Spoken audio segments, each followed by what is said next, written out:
नमस्कार, स्वागत है आपका संभाग पोस्ट न्यूज में। आइए करते हैं खबरों की शुरुआत।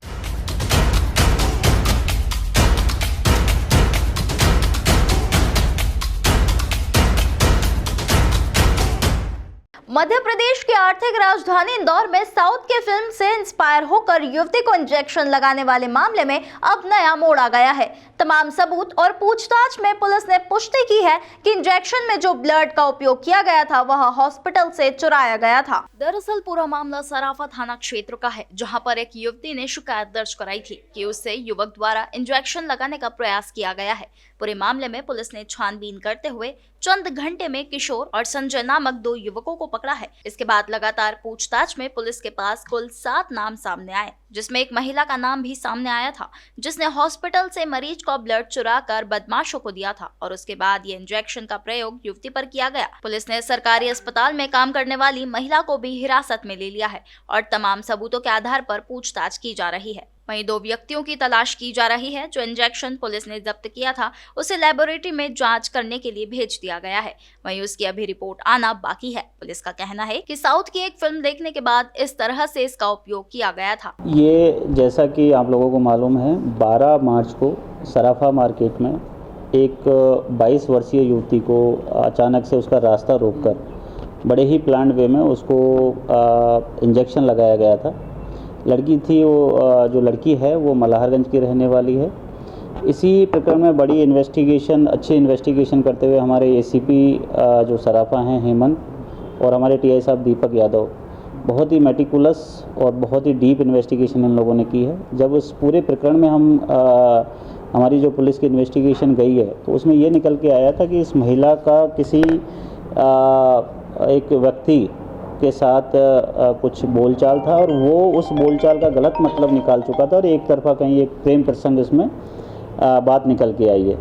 पिछले कुछ सालों से इनमें आपस में बातचीत नहीं हो रही थी। उस जो मेन आरोपी है उसके द्वारा इसको लगातार परेशान किया जा रहा था और लगभग 1 साल पहले भी इंट्रोगेशन में जो हमें मालूम चला है, पिछले 1 साल पहले भी इस लड़की पर एक अटैक उसने करवाया था। उसको, लड़की को ब्लेड मारी गई थी और जब उसमें सक्सीड नहीं हुआ, उसमें उसको जो चाहा इतना नुकसान नहीं पहुंचा पाया, तो इस लड़की को फिर इसने ये संक्रमित एक इंजेक्शन अपने साथियों के साथ मिलके इसमें 12 तारीख को इस लड़की को लगवाया है। टोटल इसमें 7 आरोपी हैं। 7 में से हमने इसमें 5 लोगों को अभी गिरफ्तार कर लिया है। उनमें से 2 जेआर में हैं, जुडिशियल कस्टडी में हैं, और 2 हमने अभी पुलिस रिमांड में इंट्रोगेशन हेतु लिए गए हैं। सर, एक महिला का रोल आया इसमें सामने, जो कर्मचारी है वहाँ हॉस्पिटल की। इसमें जो मेन आरोपी है, जो एक तरफा प्यार में पड़ा हुआ था, लड़की को परेशान कर रहा था, उसके 2 दोस्त हैं। उन दोस्तों में से एक की वाइफ MYH हॉस्पिटल में सफाई कर्मचारी है। तो जो ये मेन आरोपी है, इसने एक मूवी है आई, उससे कहीं इंस्पायर हुआ है या ये बहुत ही गलत और मतलब बेहद भयानक आइडिया उसने वहाँ से इसको उठाया है कि उस मूवी में एक इंजेक्शन लगाने के बाद बॉडी में कुछ ऐसे चेंजेज होते हैं जिससे कि उसकी लाइफ बड़ी दर्दनाक हो जाती है। तो उस जो महिला जो हॉस्पिटल में काम करती है, उसने टीबी वार्ड से किसी एक पेशेंट का जो ब्लड का सैंपल है वो लगभग 5-6 महीने पहले निकाला है और उस ब्लड के सैंपल को जो EDTA होता है, जो अपना एक सॉल्ट होता है, उसमें प्रिजर्व किया है। मतलब बहुत वेल इन्फॉर्म्ड लोग हैं ये, और वो प्रिजर्व करके उसको डीप फ्रीजिंग में इन्होंने अपने ही किसी जो मेन आरोपी उसने अपने दोस्त के यहाँ पे फ्रीज में रखा हुआ है। और जब मौका मिला तब उनको क्या कहते हैं, इस बच्ची को इंजेक्शन उन्होंने 12 तारीख को लगाया है। तो जो महिला का रोल है, उसने वहाँ से जो संक्रमित आदमी का ब्लड उसने अवेलेबल करवाया है। ये कंफर्म हो गया कि संक्रमित ही था इंजेक्शन? देखिए कि अभी इसमें हमारे कुछ इन्वेस्टिगेशन के पहलू बाकी हैं कि एक तो किस आदमी का ब्लड सैंपल उन्होंने कलेक्ट किया है, उसके बारे में हमने हॉस्पिटल से जानकारी मांगी है कि पिछले 6 महीने में या साल भर में कितने ऐसे लोग आए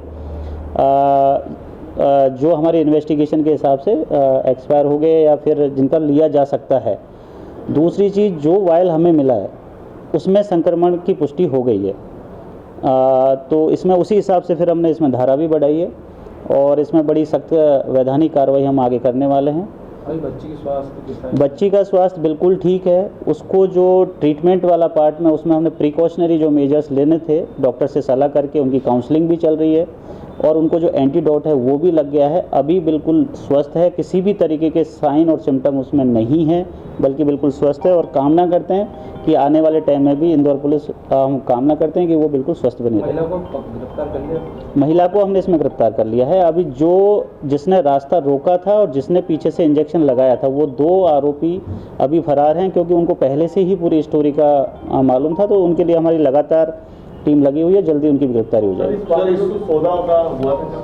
ये बिल्कुल जो इसमें ब्लड का सैंपल ला के देना था उसके लिए 15,000 रुपये का पैसे का लेन देन की इसमें अभी तक बात सामने आई है और उसमें कुछ कैश में ट्रांजैक्शन हुआ था, कुछ ऑनलाइन ट्रांजैक्शन हुआ था। सर, इसमें किस तरह की धाराएं लगाई जाएगी और आरोपियों के खिलाफ क्या सख्त कार्रवाई हो सकती है? देखिए, इसमें जो टोटल 7 में से 3 आरोपी ऐसे हैं जिनका क्रिमिनल रिकॉर्ड है और जो मेन आरोपी है पहले भी एक्साइज एक्ट और मारपीट के झगड़ों में उसका अच्छा खासा रिकॉर्ड है। तो हमारी जो प्रतिबंधात्मक कार्रवाई है वो तो लगातार उस पर चलती रहेगी। दूसरा, इसमें हमने 307 की एक धारा का इजाफा किया है क्योंकि पूरा इसमें क्रिमिनल इंटेंशन दिख रहा है कि बच्ची की जान को खतरा मतलब हो सके, इस टाइप का उन्होंने एक्ट किया है। तो 307 की धारा लगा दी है, 34 लगी है, क्रिमिनल कॉन्स्पिरेसी इसमें है। और उसके अलावा आने वाले दिनों में हम गंभीर प्रतिबंधात्मक कार्रवाई भी इनके खिलाफ करेंगे। सर, एक महत्वपूर्ण सवाल ये कि जैसे महिला से जो सौदा करके वहाँ से ब्लड सैंपल लिया, ब्लड लिया उसका, तो महिला के अलावा सर ऐसा नहीं कि एम्बा के जो दूसरे भी उनके सुपीरियर अधिकारी उन पर भी कार्रवाई की जाती है? इस तरह की लापरवाही कैसे? सर, ये तो एक बहुत ही गंभीर मामला है। देखिए, इन्वेस्टिगेशन अभी हमारा ख़त्म नहीं हुआ है, इन्वेस्टिगेशन जारी है, इंट्रोगेशन जारी है। महिला का भी दोबारा से हम PR ले रहे हैं। अगर इसमें अगर और आरोपी अगर इसमें बढ़ने हुए तो वो भी बढ़ाए जाएंगे। जिसका भी इन्वॉल्वमेंट होगा उसको बिल्कुल भी उसमें बख्शा नहीं जाएगा, क्योंकि इस तरह की घटना ना केवल मतलब गंभीर तो है ही, लेकिन बहुत ही ज़्यादा चिंताजनक है कि इस तरीके से हॉस्पिटल से एक वायल का सैंपल का निकालना, वायल को फ्रीज करना और उस मतलब इस तरीके से पूरी बच्ची को डैमेज करने की कोशिश करना। तो अगर इन्वेस्टिगेशन जारी है, अगर आरोपी बढ़ेंगे तो डेफिनेटली हम इसमें आरोपी बढ़ाएंगे।